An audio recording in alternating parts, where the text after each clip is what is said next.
from Kansas State University. This is Agriculture Today. Eric Atkinson with you. Coming up today, K-State's Robin Reid will be along to tell about a highly useful tool for comparing the economic state of one's farm to those of one's peers in the state. The K-State Farm Financial Benchmarking Tool has just been updated with new numbers from the Kansas Farm Management Association for analyzing how one's operation stacks up financially. Also today, as wheat harvest in Kansas continues to unfurl, K-State's Kelsey Andersen will talk about wheat kernel diseases that could turn up at harvest time and what steps you producers would want to take to manage around those. And awaiting with another Stop, Look, and Listen, K-State's Gus Vanderhoeven here on Agriculture Today. For information on threatening weather, you should depend on the National Weather Service and their broadcast on NOAA Weather Radio.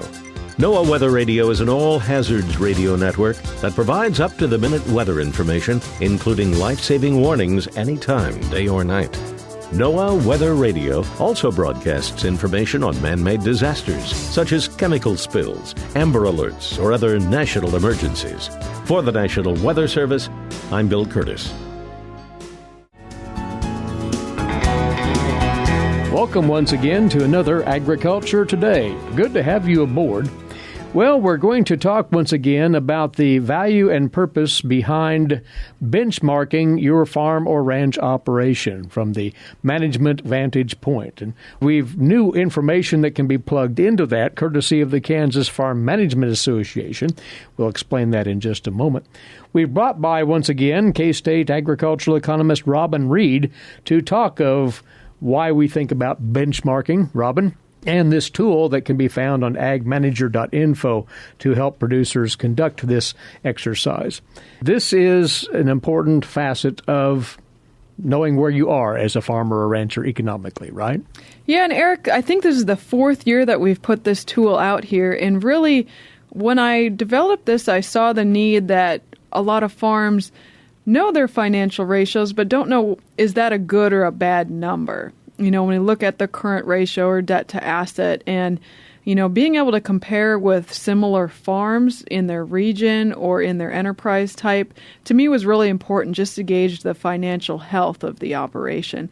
So we have, like you said, this wonderful database of the Kansas Farm Management Association farms that I can use to, you know, look at in a specific group, what are their ratios? And I do that looking at the most current year, which is 2019 right now, and a 10-year average. So producers can really have two benchmarks to look at when they're deciding their own numbers. You know, are they strong or are they vulnerable or somewhere in between? And the reason we're visiting about this here in early summer is that the Kansas Farm Management Association just recently posted its 2019 Net Farm Income Summary. So you've fresh numbers to put in there with recent years' numbers as well, right? Yeah. So I know you've had a lot of material on here of, you know, what was net farm income last year and how well did farms do. And we know a lot of the income last year was due to government payments. You know, it really wasn't a bad year in farming last year just because of a lot of the support payments that were received by farmers, the MFP payments and Ark County PLC kind of payments. So it was interesting when I was updating the tool this year to really look at the trend of 2019 compared to the 10-year average. Because every year that I've done this tool, typically the 10-year average is a quite a bit better picture than our most current year. And now we've reached a point that the economy's been down enough years that 10-year average is really starting to decline, and really this year been fairly equal to the 2019 average, generally speaking. As a producer would utilize, by title, the KSU Farm Financial Benchmarking Tool. They can look at a comparison of the previous year. They can look at that 10-year average and draw some conclusions, you say? Yeah, and really the biggest advantage of this tool is instead of just giving you an average to compare to, it gives you a distribution. And I'll just give an example here to illustrate that. So I pulled all of the farms that have operators between 40 and 60 years of age. This is just one category out of 55 that this tool can do. So just as an example here, so looking at these operators at the state level between 40 and 60, so let's focus on current ratio. In the 10-year average, they had about 2.4, so $2.40 of current assets for every dollar of current liabilities that they'd have in the coming year. And that's a strong position. Anything above 2 we consider pretty strong. Well, the last few years we've been seeing some vulnerable current ratios, but in 2019 we're actually back up to 1.9 or $1.90 of current assets for every dollar of current liabilities. So really looking at this group in the current ratio, we're almost back to a strong position as far as the current ratio goes. And again, that's because 2019 was a fairly decent year on average for most farms, because of those government payments.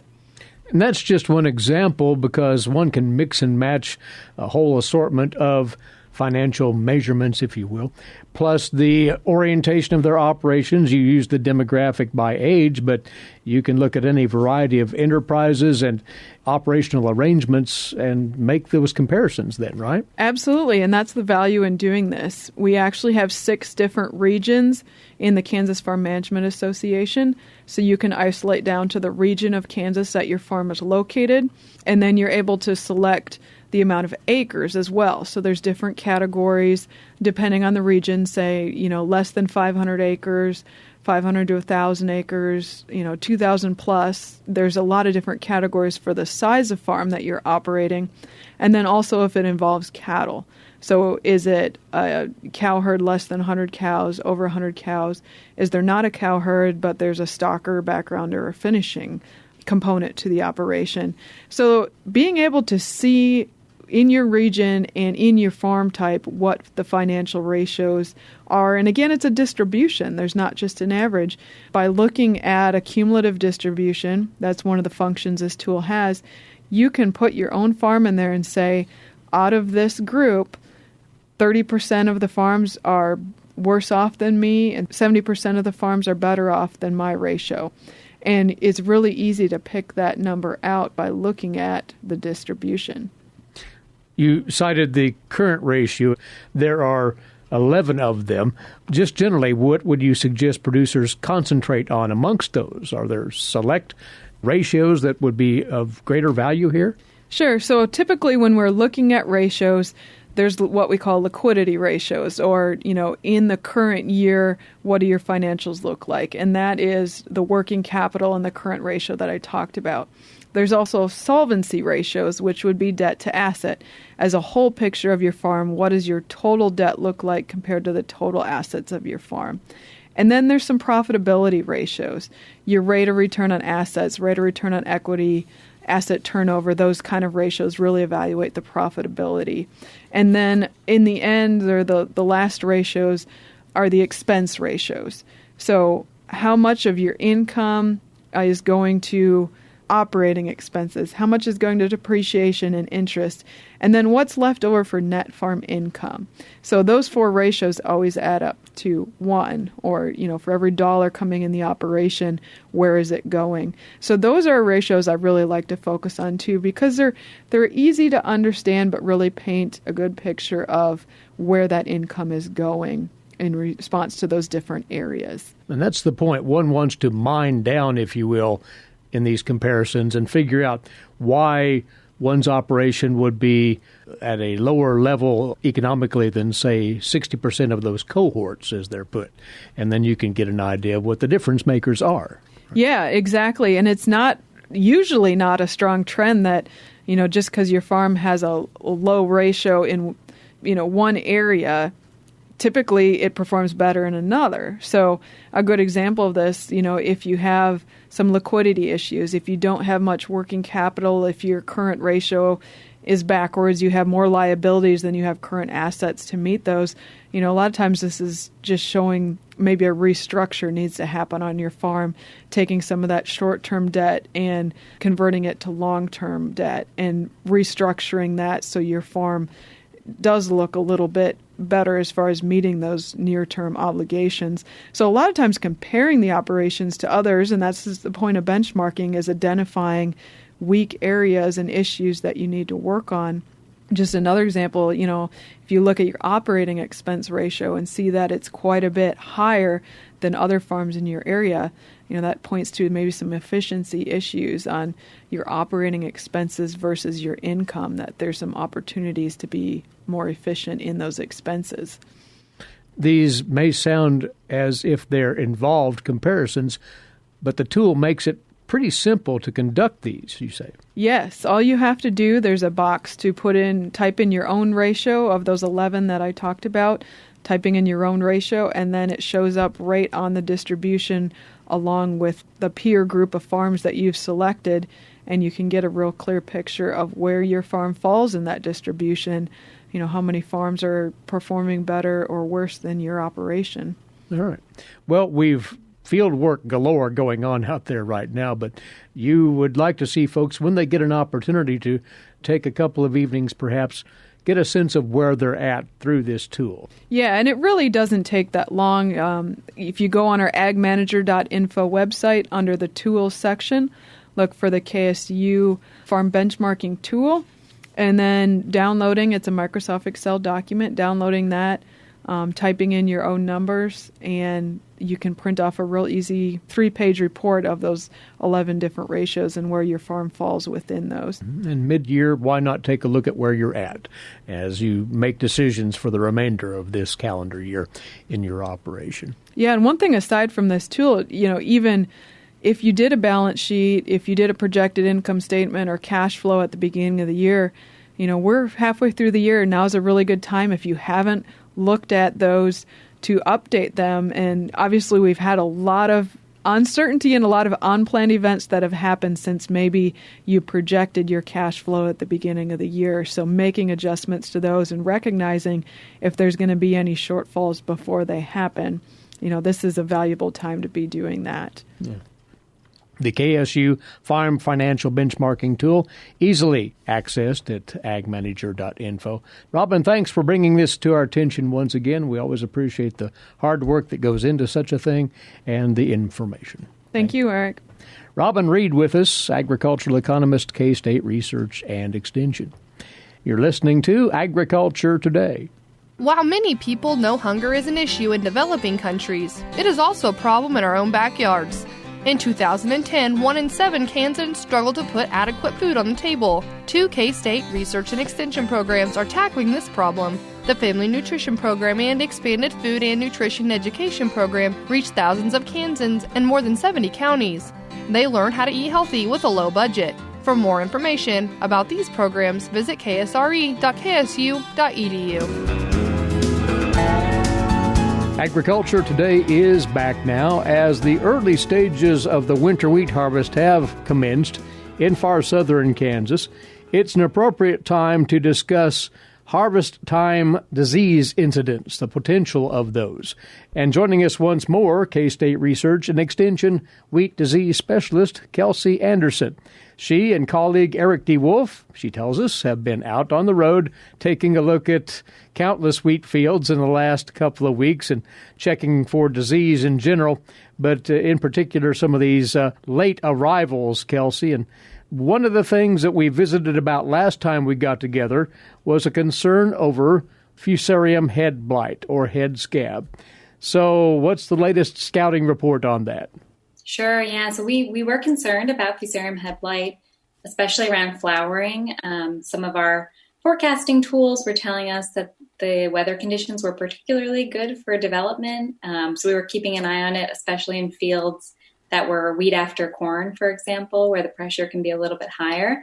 So overall, at least from our scouting and initial reports, we think the disease levels have been lower than they have been in previous years. So that's good news, although we have seen a few fields that have higher than you would like levels of disease. So maybe greater than 5 or 10% incidence. And that might be when you would start to worry about toxin contamination and maybe reduced grain quality.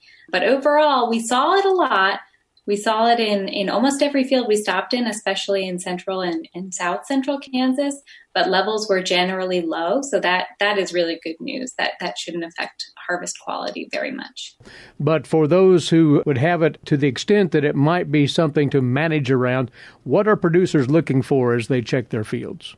Sure, yeah. So it's best to scout fields for Fusarium head blight before the crop senesces, before it dries down, because that's when those symptoms are really noticeable. So it's kind of a small window when you can see Fusarium head blight symptoms. During that late milk soft dough stage is probably the best time to do the scouting. So if during that scouting time there were higher than normal or higher than maybe 5 or 10% of heads were infected in the field, that's when you would start to have to make some harvest priorities for those highly affected fields. So one thing we would recommend is harvesting them separately from fields that may have had less infection because maybe they were not planted into corn, or maybe it was a different variety that was a little bit more resistant. Maybe some fields had a fungicide application. So you want to separate those loads of grain whenever possible. Sometimes people will say to blend highly affected grain and uninfected grain to bring that quality of the infected grain up a little bit, but we find that can really lower the quality of that good grain overall. So we suggest keeping those harvest loads separate whenever possible. And there probably will be some testing at some point for mycotoxin, so that can also help manage that. There have been some studies that have shown that sometimes increasing combine fan speed can kick out some of that highly affected grain. So grain that's infected with Fusarium head blight will be lightweight. We'll call it tombstone kernels. So they'll be chalky and white and very light. So they can be kicked out with the chaff if you raise the fan speeds a bit. So that's one recommendation. And maybe you have to play around specifically with your combine to get that fan speed right. So you're not kicking out too much good grain, but you're getting that lower quality grain out. So those would be some recommendations. Also, if you're planning on saving back seed that has been affected with Fusarium head blight, we recommend a seed treatment and some cleaning because it can lower the quality of that or the stand of that seed in the next season. So you might get reduced quality of your wheat stand and stand establishment. So a seed treatment would help with that. To that last point, if one is so inclined, thinking of saving back head scab afflicted seed for planting, does one need to worry about a recurrence of the disease next year with that subsequent crop? Yeah, good question. So no, so that this disease isn't seed borne. So it's not that you would plant a seed from a plant that was affected in this season and you would get disease next season. So that's not the main problem. The main problem would be just a reduced quality of the stand. So you would lose some plants in your planting. That being said, you might see the same fields that have had Fusarium head blight one year have Fusarium head blight for several years. And that could be because some of that stubble from the infected plants is left in the field, or if you rotate it to corn, that corn could be infected. So it's mostly due to the stubble that's left in the field in low till situations, or from neighboring fields. If your neighbors had corn or wheat that was affected last year, some of those spores can blow over into your field. So those would be the bigger risks, not from actually saving your seed. But again, the good news is that there are relatively few fields that appear to have head scab problems out there. Producers still need to be on the watch for signs of it nonetheless and take according action. There are a couple of other afflictions we wanted to mention as well, and they will pop up from time to time at harvest. And one of those is called loose smut. Tell us about what that is and what producers should be looking for there.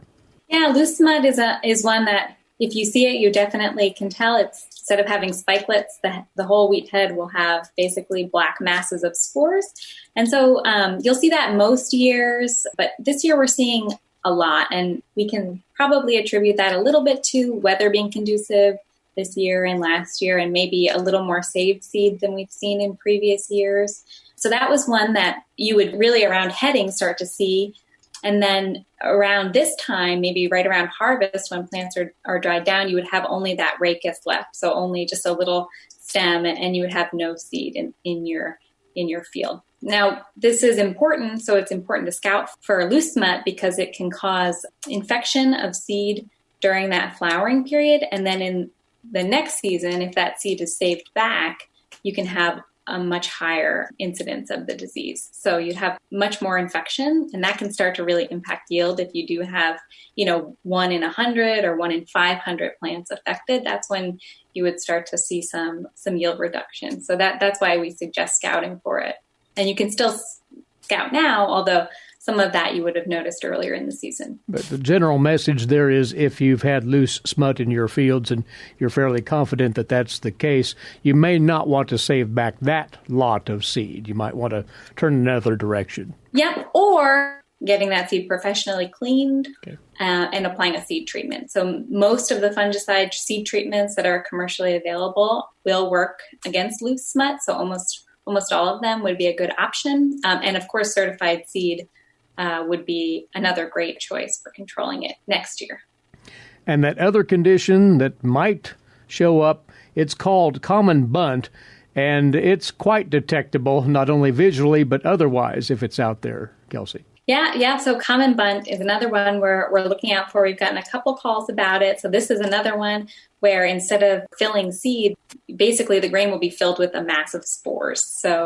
And that can really harm not only the quality of the seed, but also your yield. And it also sometimes has a bad odor. So during harvest time, you can definitely smell this particular disease. So it's one that's pretty problematic. The good news is it's almost the same story like the one we just talked about for loose smut.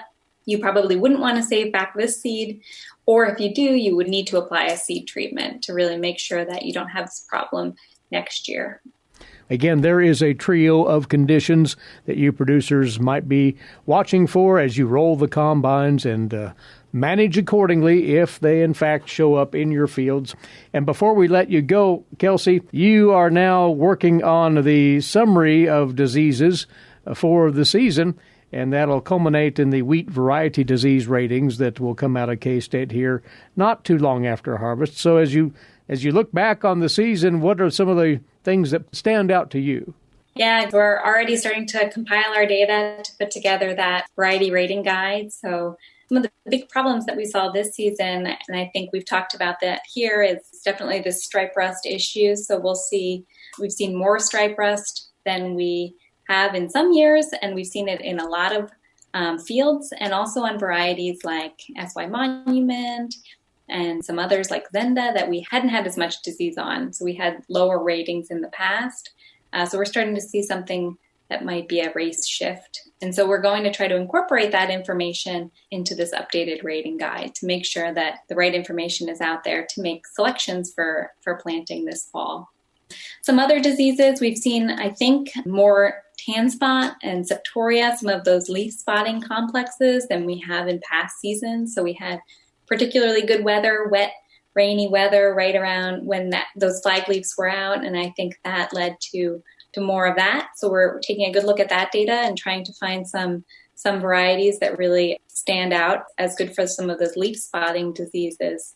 I think this year overall we saw less wheat streak mosaic than we have in other years, but that's another one that we're going to make sure to highlight in this upcoming variety guide. So stay tuned, and we'll hopefully have another update soon about some of the varieties that are performing well this year. Well, when all of those ratings are finalized and in the relative near future, as you say, we hope to catch up with you. And Kelsey, a pleasure to visit once again. And thanks for the comments.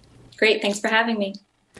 She's Kelsey Andersen, K-State Research and Extension Wheat Disease Specialist. Agriculture Today. We'll be back in a few moments on the K-State Radio Network.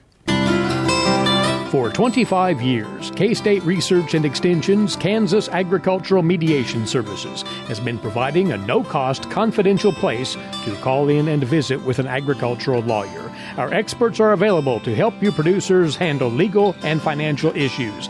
Explore your options and generate solutions. Call us at 800-321-3276 or visit us online. Kansas Agricultural Mediation Services. Agriculture Today is back now on the K-State Radio Network. Eric Atkinson with you as we go on now to today's agricultural news headlines for you, courtesy in part of DTN. Well, scores of agricultural groups have signed on to a letter to President Trump calling on him to stick with the Phase 1 trade deal with China and encouraging the president to keep pressing China to meet its commitments under the deal. Yesterday, more than 190 agribusinesses and agricultural groups joined together to write the president to continue implementing that trade deal with China. The letter lays out what agricultural businesses and trade lobbies see as the long-term importance of China to selling U.S. agricultural products abroad. The letter states U.S. agriculture must have access to the world's second-largest economy and the growing middle class there. The letter from the agricultural trade associations encouraged that the president stick by the deal, as the president in recent weeks has become lukewarm to the trade agreement signed in January. 2 weeks ago, the president also announced more punitive measures against the Chinese government and businesses.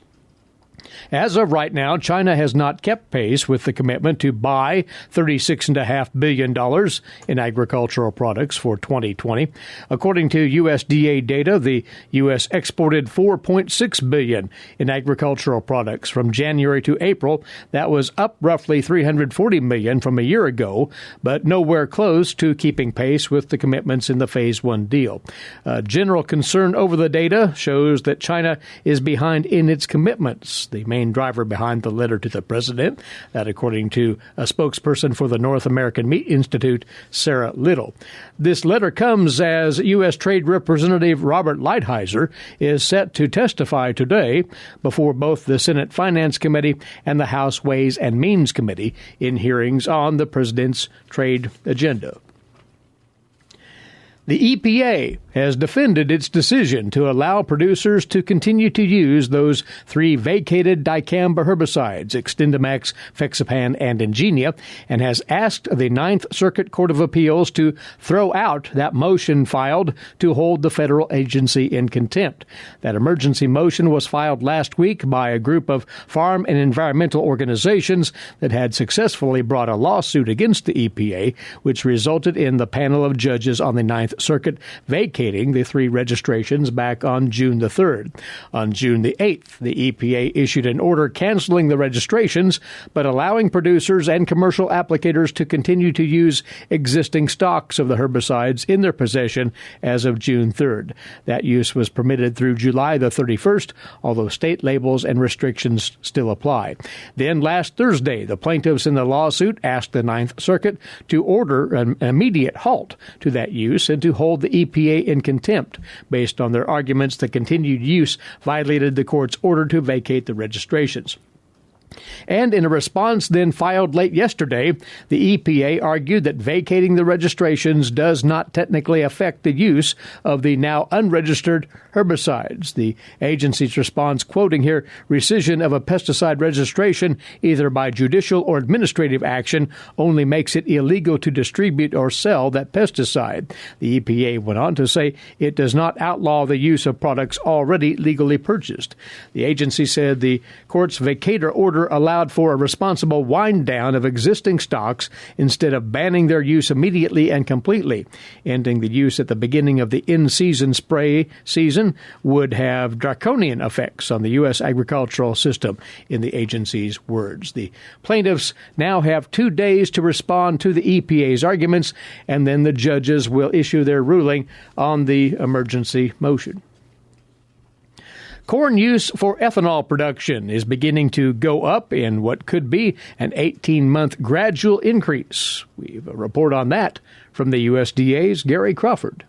Ethanol production in this country is recovering as gasoline use begins to go up and people start to drive more. And of course, for this year, though, as a whole, gasoline use is taking a hit. Stephen Nally with the U.S. Energy Information Administration told the Senate Energy Committee Tuesday that this year gasoline use will end up being down 13% from 2019. However, we believe consumption will recover over the next 18 months. However, we do not expect consumption to return to 2019 levels by the end of 2021. but it could come pretty close, taking ethanol production with it. Agriculture Department Outlook Board Chairman Mark Jekanowski's group of analysts also note the current recovery in the amount of corn being used to make ethanol. However, it's recovering a little bit slower than we expected. But recovering nonetheless. Back in 2019, U.S. ethanol plants used just under 5.4 billion bushels of corn to make their product. USDA says for this season that could drop to 4.9, but in 2021, back up to 5.2 billion bushels, just 200 million below 2019. Gary Crawford for the U.S. Department of Agriculture. The Kansas Livestock Foundation has announced it has awarded 5 legacy scholarships. Scarlett Hagens tells us here that these awards honor various individuals by assisting future generations in furthering their education in the field of agriculture. Zach Barney of Tampa and Cameron Youngers from Dodge City each have been awarded a $1,500 Douglas A. Lau Memorial Scholarship through the Kansas Livestock Foundation.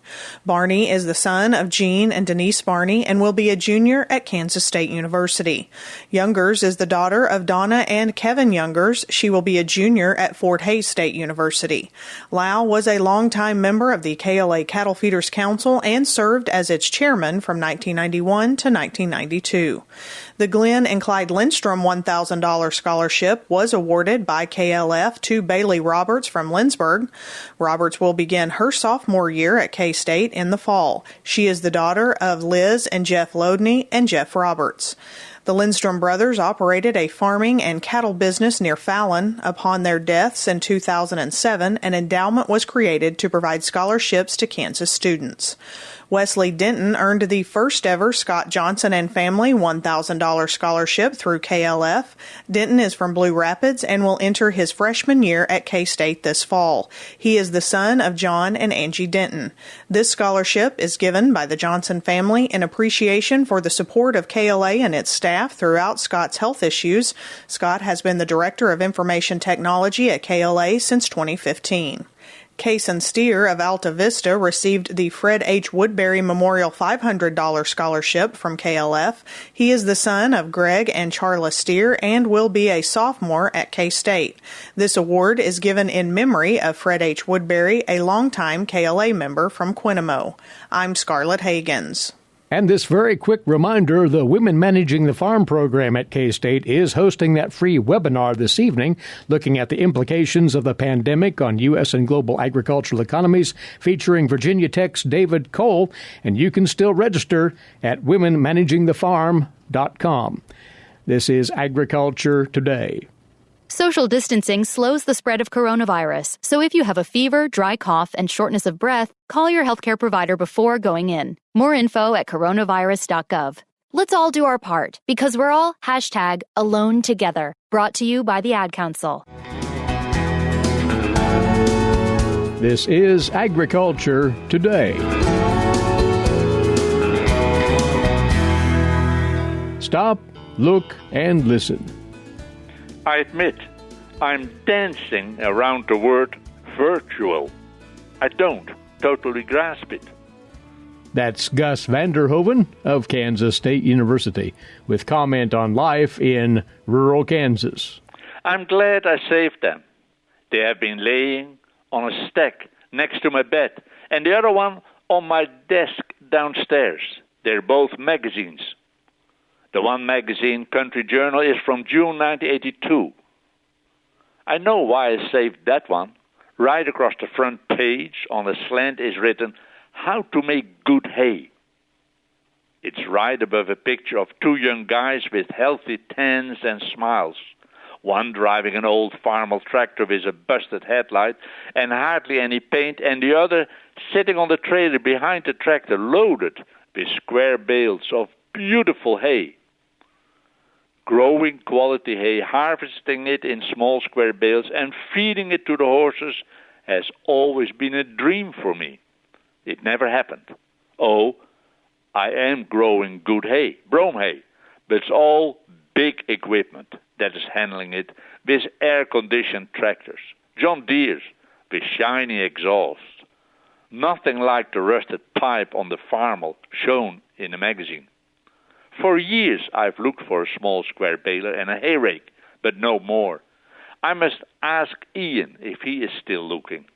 He now has our John Deere tractor. It's running smoothly after he overhauled it. To be prepared to fix an old baler, I came across a booklet, Small Scale Haymaking. And that is exactly what I would have liked to do. Of course, it sounds crazy as I see the semi-trailers go by with huge loads of quality hay on I-70. I expect to the feedlots or big dairies. Sometimes you see two trucks thundering along, one behind the other.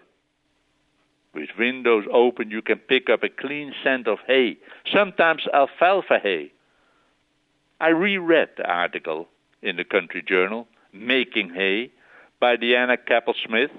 I love the first paragraph. It says, the first time I wanted to make hay, I bought a scythe and 2 wooden hay rakes and invited some friends.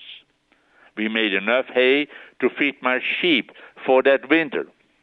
And the author goes on, describing how hard the work was, and as the sheep flock grew, she looked for other ways to make hay and bought some machinery. But it was all old, small-scale hay-making machinery. But remember, at one time, that was already improvement, great improvement. I've driven a one-horse rattling hay rakes, which you drove across the field. You pushed the lever with your foot down. Skinny lad I was, I had to hold onto the seat to get the power to lift the tines and steer the horse straight. And yes, the tight corners were mowed with a scythe. I still have a scythe hanging in the shed here, and I have cut a small patch of hay with it here on the hill. It's many years ago, along the downslope, now all overgrown with trees and shrubs. Beautiful, rocky wasteland. And yes, I know wooden hay rakes too. They hang in diners of small restaurants in the country, as do old harrows. I know, I sound nostalgic. Guido, my older son, emailed me a photo he took of a hay meadow he passed near Lawrence recently, brome with red clover. It's the kind of hay I dream of growing. We only grow brome. I think we're on the very edge as far as rainfall goes to sustain a red clover stand. The pages of the old magazines have yellowed. I'll keep it. I will pick it up again to read and dream. Being the magazine Country Journal, it had an article, Mountain Farm, describing a remote community in Tuscany, Italy, where a family worked a small hill farm, much like it had been done for 1,000 years. It's beautifully written by Nancy Jenkins. Reading it, it had a familiar tone as a small family operation, hard work, but loving the land. And as old neighbors died off and small holdings came up for sale, more wealthy people bought the small holdings and fixed and repainted the old farms and sheds and added amenities to make them comfortable. They became retreats. As the young farm movement says, we better hang on to our place, seeing those wealthy people buy the old places next door and fix them up. There must be more to these rocky hills than we know. And there is more to it, as we see in the Netherlands, where the small farms are gone, have become a vacation homes for those who can afford them. I know all this is nostalgic, but the fun part for me is to have known it, to have been part of it, and to have loved it, the land, just like the people love the land. Another magazine laying under a stack of books next to my bed is the magazine Orion, March, April 2010. I dusted the magazine and flipped the pages and then read the article by Meg McClelland, Get a Second Life. It's an article where a non-believer ventures into the realm of virtual worlds. A very striking paragraph to me was where a teacher, years ago, tells his students that in their lives they will communicate by email and it will be instant. I admit, I'm dancing around the word virtual. I don't totally grasp it. I need to lift a 60-pound hay bale and smell the good hay. I need the impatient horse or cow pulling into the hay. Still, just like with the email, the changes will continue. Gus Vander Hoeven of Kansas State University with his weekly commentary on life in rural Kansas, featured every Wednesday right here. And that concludes today's edition. Be sure to look into our podcast service if you've not done so already. agtoday.net is the destination there, agtoday.net. Listen to a replay of each day's broadcast directly from there, or subscribe to the automatic download service. Meantime, we'll be right back here tomorrow, this same time, and hope you will be as well. Until then, Eric Atkinson bidding you a good day for Agriculture Today. This is the K-State Radio Network.